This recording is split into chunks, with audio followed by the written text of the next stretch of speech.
আরে বাহ! Lionel Messi Kylian Mbappe এই বিশ্বকাপে যে গোলের লড়াইটা করছেন সেটা তো সেই রিয়াল মাদ্রিদ বার্সেলোনায় ক্রিস্টিয়ানো রোনালদো লিওনেল মেসির ক্লাসিক দ্বৈরথের কথা মনে করিয়ে দিচ্ছে।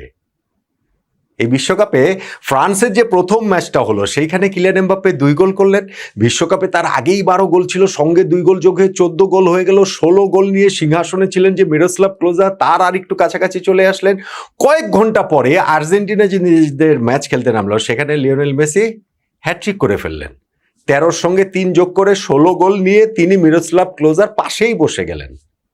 আজকে দ্বিতীয় ম্যাচটাতে দেখেন আর্জেন্টিনা লিওনেল মেসি 2 গোল করলেন, আবার 16 থেকে 18-তে গিয়ে সিংহাসনটা তারা এককভাবেই করে নিলেন। কয়েক ঘন্টা পর ফ্রান্স যে ম্যাচটা খেলতে নামলো ইরাকের বিপক্ষে, সেইখানটাতে কিলিয়ান এমবাপ্পে আবারও 2 গোল করলেন, নিজের গোল সংখ্যা 14 থেকে 16-তে নিয়ে গেলেন। অর্থাৎ মিরোস্লাভ ক্লোজার সঙ্গে এখন তিনি সর্বকালের সর্বোচ্চ গোলদাতায় যৌথভাবে দ্বিতীয় স্থানে রয়েছেন। প্রথমেই থাকার কথা ছিল, মেসি তো ছাড়িয়ে এগিয়ে চলে গেছেন, সেই কারণে দ্বিতীয়তে আছেন। আমরা সেই ক্লাসিক বার্সেলোনা রিয়ালের সময়টাতে মেসি রোনালদো সেই দ্বৈরথটা দেখেছি না? সপ্তাহের পর সপ্তাহ, মাসের পর মাস, বছরের পর বছর, 9টা সিজন আমরা ওইরকম দেখেছি যে মেসি 1 গোল করেছেন, রোনালদো 2 গোল করেছেন, রোনালদো 2 গোল করেছেন, মেসি হ্যাট্রিক করেছেন। এবং তাদের ওই লড়াইটাকে এইবারের ফুটবল বিশ্বকাপে যেন মেসি এমবাপ্পে নিয়ে এসেছেন। ক্রেডিট অবশ্যই মেসির দিতে হবে, কারণ এমবাপ্পের বয়স এখনো মাত্র 27 বছর, মাত্রই বলছি, ওয়ার্ল্ড কাপ লেজেন্ড এরই মধ্যে তিনি হয়ে গেছেন। লিওনেল মেসি সেইখানে 39 বছর বয়সে কিরকম ভাবেই না টক্কর দিচ্ছেন। গোল্ডেন বুটের লড়াইটাতে মেসি অবভিয়াসলি এগিয়ে রয়েছেন 5 গোল করে, কিন্তু কিলিয়ান এমবাপ্পেও 4 গোল করে বুঝিয়ে দিচ্ছেন যে গতবার যে এই গোল্ডেন বুটটা তিনি জিতেছেন সেইটা তিনি ছেড়ে দেবার জন্য মোটেই প্রস্তুত নন। আজকে ফ্রান্স ইরাকের বিপক্ষে 3-0 গোলের একটা জয় পেয়েছে, প্রত্যাশিত জয় পেয়েছে। সেই জয়টা আরো বড় হতে পারত, তারপরও যে জয়টা পেয়েছে প্রফেশনাল জয়, এবং সেই জয়ের মাধ্যমে তারা নকআউট খেলাটা নিশ্চিত করেছে। সেইটাও আসলে প্রত্যাশিত। অপ্রত্যাশিত যেটা ছিল, ওয়েদার রিপোর্ট ধরলে আসলে অপ্রত্যাশিত না, কিন্তু এই ফিলাডেলফিয়ায় যে ম্যাচটা হয়েছে সেইখানটাতে কিন্তু বজ্রপাত হয়েছে তুমুল, এবং সেই বজ্র বৃষ্টি সেই কারণটাতে খেলা ফার্স্ট হাফের পরে মোটামুটি 2.25 ঘন্টা কিন্তু বন্ধ ছিল, এবং সেই সময়টাতে আদৌ খেলা হবে কিনা, হলে কিভাবে, খেলা তো হতেই হবে, তা না হলে গ্রুপের লাস্ট ম্যাচ ফিক্সচার সবগুলো গ্রুপের শেষ ম্যাচের যে 2টা করে ফিক্সচার একই টাইমে অনুষ্ঠিত হবে, যেন কোনো দল সুবিধা না পায়।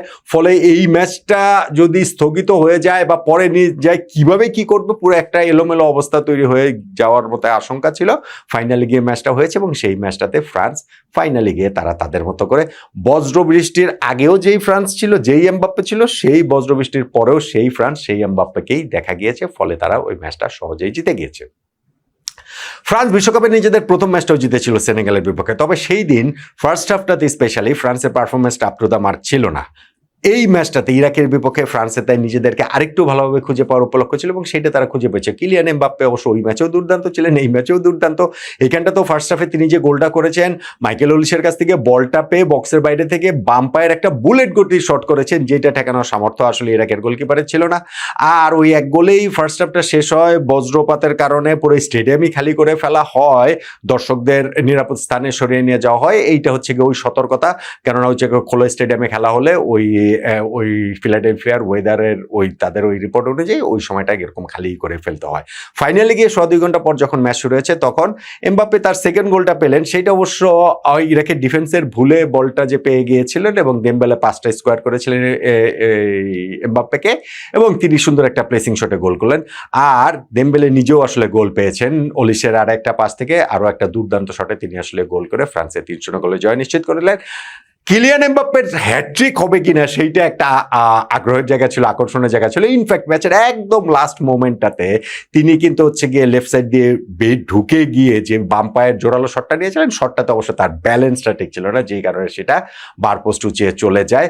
ওইটাই ছিল তার লাস্ট অ্যাকশন, তারপরেই তাকে আসলে নামে না হয়। কিন্তু ফ্রান্স সেক্ষেত্রে সহজ জয়টাই আসলে নিশ্চিত করে নকআউট পর্বে ওঠাটাও নিশ্চিত করে ফেলেছে।